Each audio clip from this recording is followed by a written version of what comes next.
അസ്സലാമു അലൈക്കും. അൽഹംദുലില്ലാഹി റബ്ബിൽ ആലമീൻ.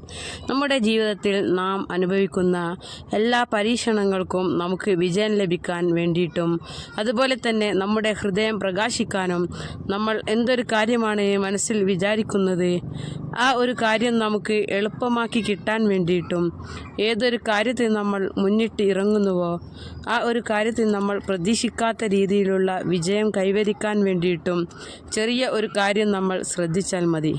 പടച്ച റബ്ബ് അല്ലാഹു തആല നമ്മുടെ കൂടെ തന്നെ ഉണ്ടാവും. ചെയ്യേണ്ടത് വളരെ ചെറിയൊരു കാര്യം മാത്രമാണ്. സുബഹി നിസ്കാര ശേഷം യാ ഫത്താഹു യാ അല്ലാ, യാ ഫത്താഹു യാ അല്ലാ, വിജയം നൽകുന്നവനെ. ഇതിൻ്റെ അർത്ഥം ഇത് 71 പ്രാവശ്യം ചൊല്ലുക. അർത്ഥം അറിഞ്ഞുകൊണ്ട് അർത്ഥം മനസ്സിൽ ഉറപ്പിച്ചുകൊണ്ട് വേണം നമ്മൾ ചൊല്ലാൻ. സുബഹി നിസ്കരിച്ച ശേഷം ആ നിസ്കാരപ്പായിൽ ഇരുന്നു കൊണ്ട് തന്നെ കിബിലക്ക് മുന്നിട്ട് യാ ഫത്താഹു യാ അല്ലാ എന്ന് 71 പ്രാവശ്യം അർത്ഥം ഓർമ്മിച്ചുകൊണ്ട് യാതൊരു അശ്രദ്ധയുമില്ലാതെ ഉദ്ദേശിച്ച കാര്യം നടക്കും എന്ന വിശ്വാസത്തോടെ ചൊല്ലുക. ഇൻഷാ അല്ലാഹ് നടക്കും. വിജയം നൽകുന്ന അള്ളാഹു അത് നമുക്ക് നടത്തി തരിക തന്നെ ചെയ്യും. ഇഖ്ലാസോടെ വിശ്വാസത്തോടെ ചെയ്യുക.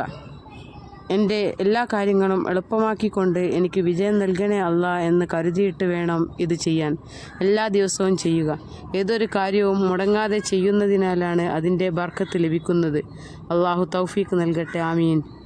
എല്ലാവിധ പരീക്ഷണങ്ങളെ തൊട്ടും നമുക്ക് അള്ളാഹു ക്ഷമ നൽകട്ടെ. ആമീൻ ആമീൻ യാ റബ്ബൽ ആലമീൻ. ഒരു 3 സലാത്ത് നമ്മുടെ മുത്തുനബിയുടെ പേരിൽ നമുക്ക് ചൊല്ലാം. സല്ലല്ലാഹു അലാ മുഹമ്മദ് സല്ലല്ലാഹു അലൈഹി വസല്ലം, സല്ലല്ലാഹു അലാ മുഹമ്മദ് സല്ലല്ലാഹു അലൈഹി വസല്ലം, സല്ലല്ലാഹു അലാ മുഹമ്മദ് സല്ലല്ലാഹു അലൈഹി വസല്ലം. അല്ലാഹുമ്മ സല്ലി അലാ സയ്യിദിനാ മുഹമ്മദ് യാ റബ്ബി സല്ലി അലൈഹി വസല്ലം. അസ്സലാമു അലൈക്കും.